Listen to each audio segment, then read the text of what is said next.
আমার নাম বি সুলতানা মিনু। আমি বাংলাদেশ থেকে এসেছি। স্যারের কাছে আমি এসেছিলাম অ্যালার্জির জন্য।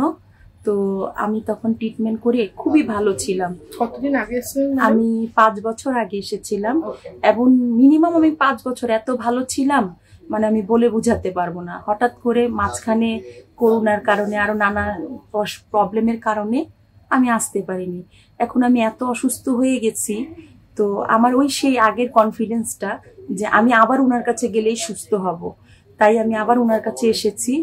আর ভ্যাকসিন না নেওয়াতে আমার অনেকই কষ্ট হচ্ছে।